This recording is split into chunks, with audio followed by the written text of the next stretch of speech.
BBC breaking news द्वारा प्रस्तुत है 7 फरवरी 2026 दिन शनिवार की ताज़ा खबर। महाराष्ट्र में 12 जिला परिषदों और 125 पंचायत समितियों के लिए वोटिंग जारी। बारामती में सुनेत्रा पवार ने डाला वोट। एक और खबर उत्तर प्रदेश सरकार से। उत्तर प्रदेश सरकार ने मुख्यमंत्री जनता सेवा योजना के अंतर्गत बस चालकों और परिचालकों के मानदेय में वृद्धि करने का लिया महत्वपूर्ण निर्णय। मुख्यमंत्री योगी आदित्यनाथ के नेतृत्व में यह कदम ग्रामीण अंचलों में सार्वजनिक परिवहन को और अधिक सुदृढ़ एवं प्रभावी बनाने के उद्देश्य से उठाया गया है। उत्तर प्रदेश परिवहन निगम द्वारा संचालित इस योजना के अंतर्गत अब चालकों और परिचालकों को प्रति किलोमीटर 14 पैसे की बढ़ोतरी के साथ ₹2.32 प्रति किलोमीटर का मानदेय मिलेगा। परिवहन राज्य मंत्री स्वतंत्र प्रभार दयाशंकर सिंह ने मीडिया में बताया कि फैसले को तत्काल प्रभाव से लागू कर दिया गया है। इस वृद्धि से बस संचालन से जुड़े कर्मियों को आर्थिक सहारा मिलेगा और उनके काम के प्रोत्साहन में वृद्धि होगी। साथ ही ग्रामीण क्षेत्रों के आम यात्रियों को कम किराए में सुरक्षित और सुगम परिवहन सुविधा मिलने में मदद मिलेगी। यह कदम प्रदेश में ग्रामीण परिवहन के मजबूत और भरोसेमंद बनाने की दिशा में एक महत्वपूर्ण प्रयास है। एक और खबर यूपी की ही है। उत्तर प्रदेश के सभी 75 जिलों में दिव्यांग जनों को रोजगार से जोड़ने के लिए सरकार ने दिव्यांग जन रोजगार योजना 2 की शुरुआत। यूपी सरकार द्वारा संचालित यह अभियान 13 फरवरी तक चलेगा, जिसका उद्देश्य प्रशिक्षित दिव्यांग युवाओं को रोजगार और स्वरोजगार के अवसर उपलब्ध कराना है।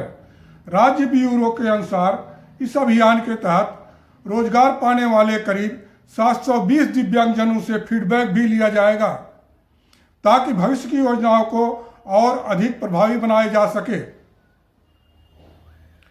इस संबंध में शुक्रवार को कौशल विकास मिशन के निदेशक पुलकित खरे ने वर्चुअल समीक्षा बैठक कर सभी जिलों को जरूरी दिशा निर्देश भी दिए।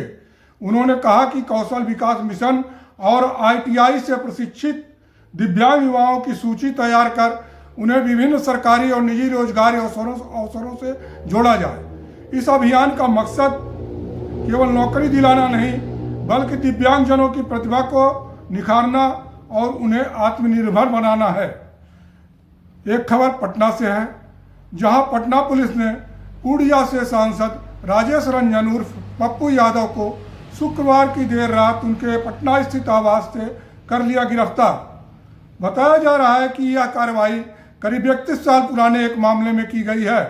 जानकारी के अनुसार पटना की विशेष अदालत ने मामले में सख्त रुख अपनाते हुए पप्पू यादव समेत 3 आरोपियों के खिलाफ गिरफ्तारी का आदेश जारी किया था, जिसके बाद पुलिस ने देर रात कार्रवाई की।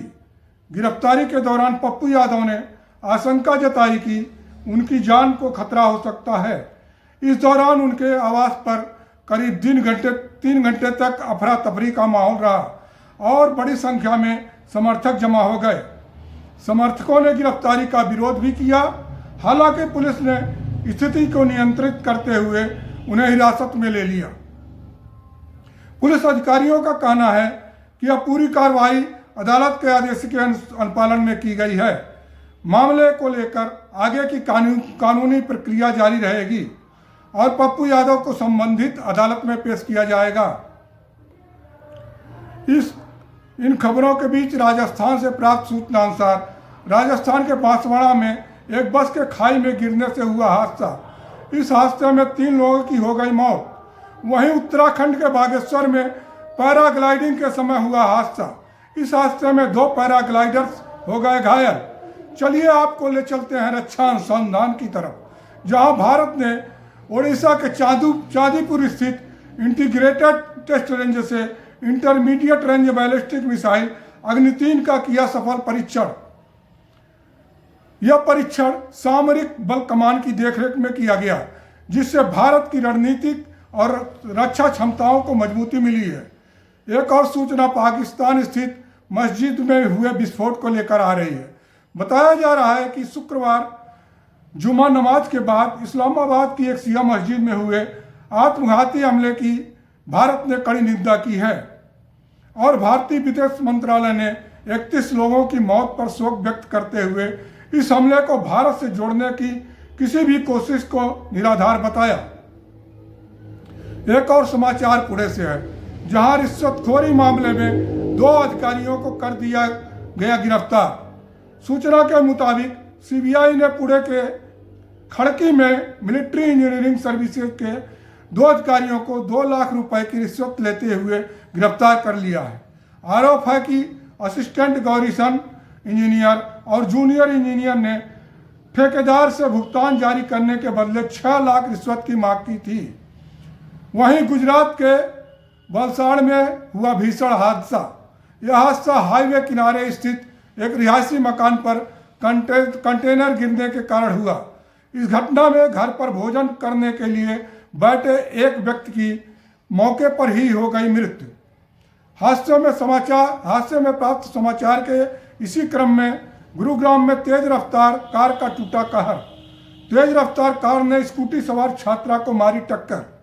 कानपुर से प्राप्त खबर के मुताबिक कानपुर में हुआ बड़ा सड़क हादसा। तेज रफ्तार कार के रामगंगा नहर में गिरने से हुआ यह हादसा। इस हादसे में 3 लोगों की हो गई मौत। एक खबर सफदरगंज से है, जहां सफदरगंज फ्लाईओवर के पास आग लगने से मच गया हड़कंप। सूचना पाकर दमकल कर्मचारी पहुंच गए मौके पर और आग पर पा लिया काबू। इस हादसे में किसी नुकसान की नहीं मिली है खबर।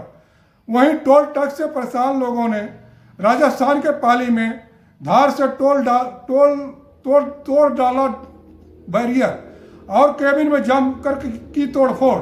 एक और खबर दिल्ली से है, जहां जनकपुरी हादसे में पुलिस ने ठेकेदार और दिल्ली जल बोर्ड के अधिकारियों पर दर्ज की एफआईआर। मालूम हो कि दिल्ली के जनकपुरी इलाके में जल बोर्ड द्वारा खोदे गए गहरे गड्ढे में गिरकर 25 साल के बैंक कर्मी कमल ध्यानी की मौत हो गई थी। पर्याप्त रोशनी और चेतावनी बोर्ड न होने के कारण यह हादसा होना बताया जा रहा है। परिवार रात भर पुलिस थानों के चक्कर काटता रहा, लेकिन समय पर मदद नहीं मिली थी। कहा यह भी जा रहा है कि अपने इस करतूत से पुलिस झाड़ रही है पल्ला। अगर पुलिस तुरंत खोजने की कार्रवाई की होती तो शायद जान बचाई जा सकती थी। एक और खबर खेल जगत से आ रही है, जहां सागर धनखड़ हत्याकांड में दिल्ली कोर्ट का आया सख्त फैसला।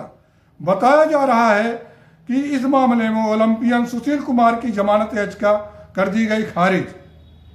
कोर्ट ने आरोपों की गंभीरता को देखते हुए राहत देने से कर दिया इनकार, क्योंकि सुशील कुमार पर हत्या, साजिश और दंगे के लगे हैं आरोप। एक खबर लब जिहाद से है।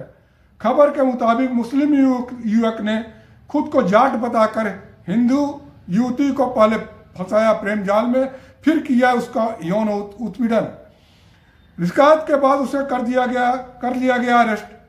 यह घटना अमरोहा के गजरौला थाना क्षेत्र की बताई जा रही है।